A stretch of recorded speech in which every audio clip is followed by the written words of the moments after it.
So I'm sort of watching Meet the Press. I'm not. It's coming in and out. I don't know. Something happened in the last couple of days. Now my antenna needs to be reset or whatever. So it's crumbly.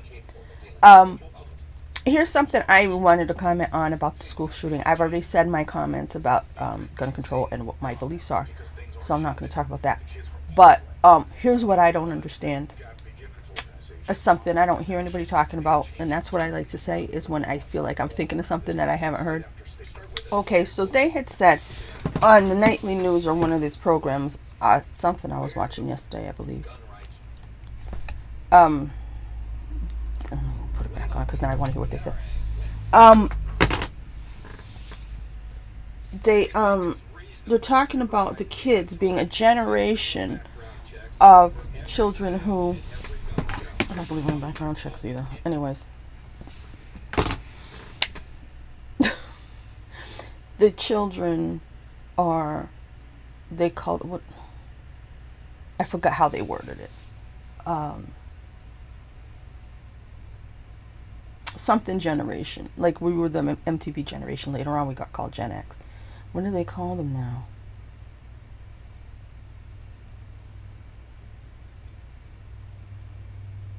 Anyway, because the kids have been taught to be ready for a school shooting, I forgot what they called it now. It's my mind. This is why it's so frustrating when you know start slipping.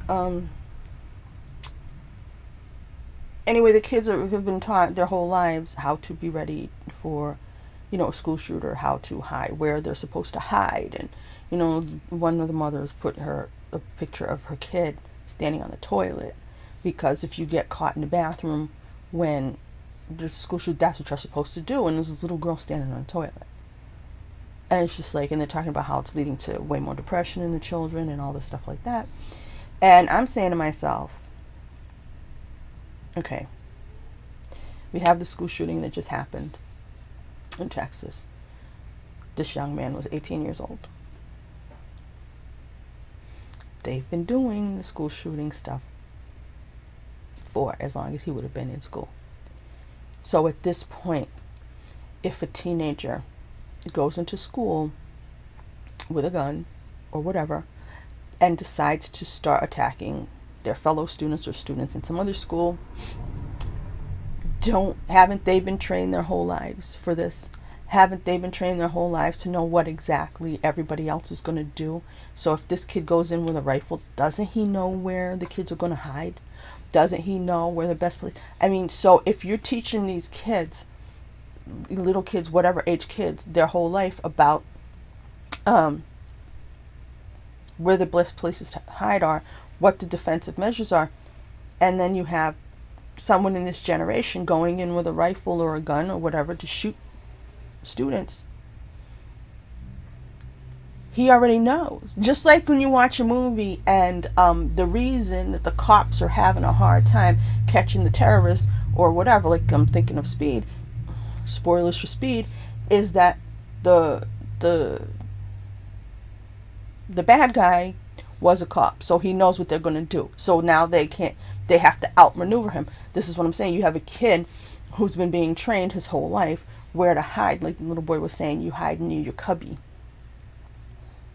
You shouldn't be saying cubby, and you shouldn't have a cubby and be going through this. And I remember Columbine clearly. I remember watching Katie Couric interview the kids and the father there. I remember seeing that clearly in my mind. And it started then.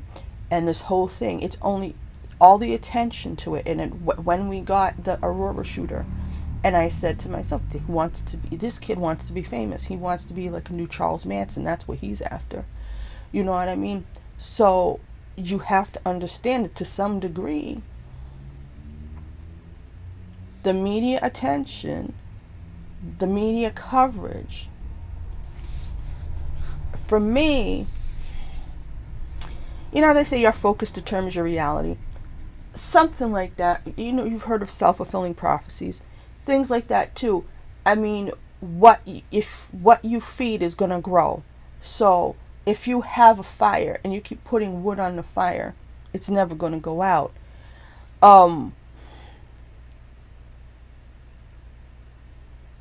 I feel like we have these all the time because we had them all the time.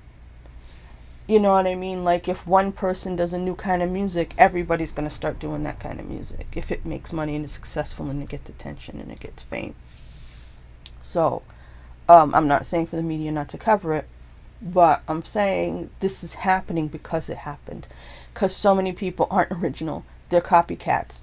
And I think the idea of I never hear that word anymore. I don't hear copycat in regards to this. But in other things in the past, you would hear about copycat killers or copycat serial killers.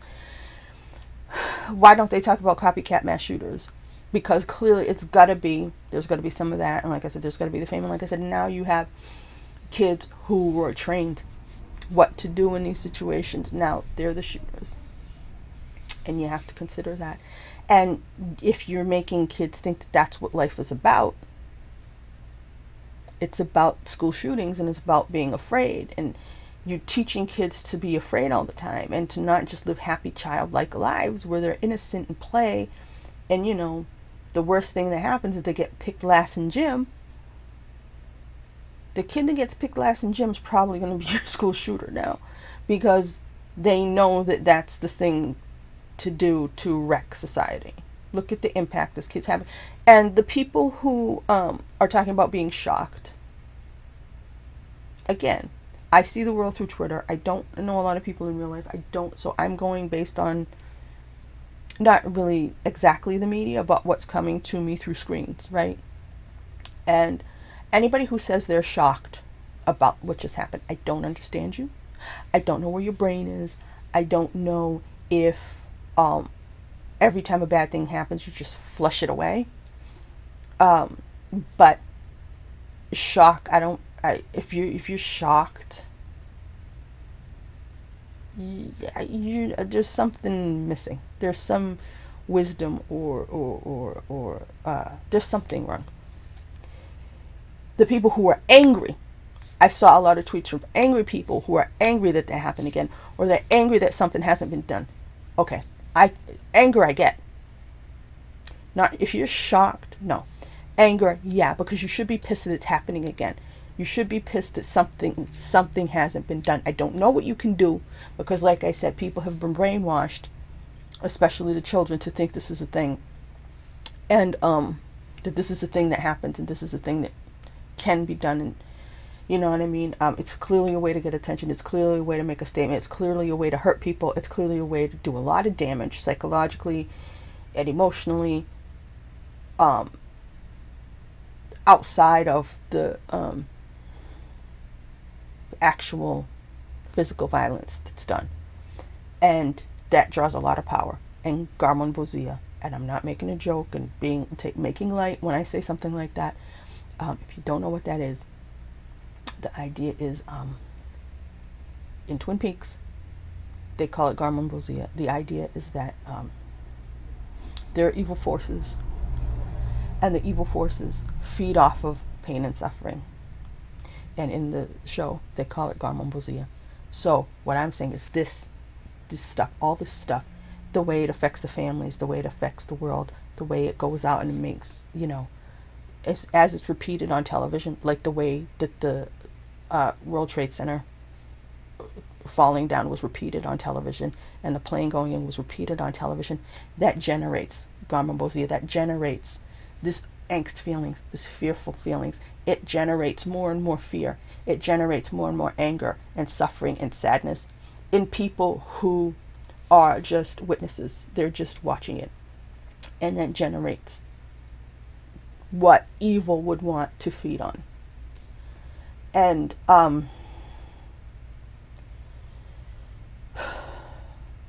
that's pretty much been the news cycle for a long time, but especially in the last, I mean, we've gone through 2 years of fear-based programming. We were forced to live in fear. Not to live in fear, but forced through fear to live in a certain way that made all of our lives pretty miserable and caused a lot of pain and suffering, and is continuing to cause a lot of suffering. A lot of people are suffering. The news is ignoring it. They're suffering financially. They talk about inflation like it's just something to talk about, like it's just another news item, because the people making the news are doing all right. Like I said, they have money. At some point, it'll come to them. It'll come to their relatives, and then they'll start to hear about it. But, yeah, a lot of people are suffering. And all the news media does is make money off of it. And the suffering gets worse and worse every day. And for me, it must be feeding the evildoers, whether they're corporeal evildoers or they're demonic-like figures, or there's just, imagine a yin-yang symbol, that there's good and there's evil, and there's black and there's white, and imagine that the black, not to be racist, that the black is the evil, and that those two have to remain in balance. Well, if fear and suffering and pain and anguish feed the fear, imagine the yin-yang symbol where the dark half starts to take over, because that's what it feels like, and it feels like it's winning. And it's because, not because of the school shooting, it's because of the sadness that is going on, because of everything that's being ignored, all the pain and everything that people are going through that gets ignored every day by the media and therefore by government, because the government is allowed to ignore it if the media ignores it. So if the government and the media are working in tandem, the people, the actual lives and the people are not being able to thrive and be happy and live fearless lives.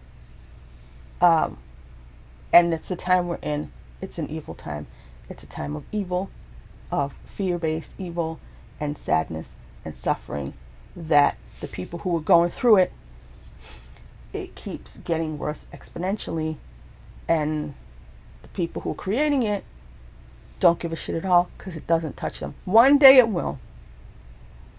We'll probably all be dead, or we'll be slaves, or we'll be Soylent Green, or something at that point. But these people are going to do all their talking shit, and they're going to talk about guns. Again, guns don't do anything on their own. And they're going to come up with all kinds of rules that don't make any sense. Like, this is not a world I want to live in. That's why every day I say the things I say. And it may sound like I'm whiny and I'm just complaining and, oh, what was me? I just, every time something else happens, and the overwhelming view that it seems most people have, or how people want to change the world because of what's happening, that world I don't want to live in. So as the days go, I become less and less part of what I feel like. I become less and less, I fit less and less with the world the way it is changing. That's why I'm obsolete, I believe. That's why I don't belong here. But as a ghost of the past, I'm trying to tell you that if you liked anything about the way things used to be, don't pump the brakes, slam on the brakes, and stop going along with this fear-based stuff. And try to remember, if you watch Stranger Things and you think, oh man, the 80s seem like fun, or I don't even know what decade they're in right now. I haven't watched that show. Not the new season. I don't have Netflix. But if you watch stuff and you never lived in the 80s and you see the 80s and you think it was a great time, I'm from the 80s. And I'm talking about how things were in the 80s. There's a lawnmower. Maybe you should look back to the 80s and see how people lived and say, maybe we should throw these fucking phones away. This week, they said they took the last payphone out of Times Square. I wanted to cry. I really wanted to cry. I'm like, okay, that's it. That's the end. This is the last sign of the apocalypse for me. Because I have said that the reason why everything went to hell was because of smartphones. Cell phones didn't help, but smartphones really put a nail in the coffin of decency and people being humans instead of, computer holders, just walking around with a computer in your hand. But back in the day when we had payphones everywhere, and if you were outside and you needed to contact somebody, that's how you did it.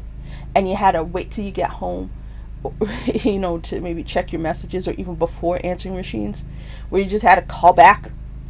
People's lives were quieter. They were easier. You had time. You weren't stressed out. You weren't constantly being reached by some important phone call when you're in the middle of something else. You weren't having to be totally available at all hours of the day. You weren't having to be on constantly. You could rest. You could relax. So having that last payphone go, that really made me feel like it's finally over. It's all over. Why am I still here? I'm not kidding. I really think that's a sign of the end. As I knew it. And it was better before. My life was never great. It was a hell of a lot better before.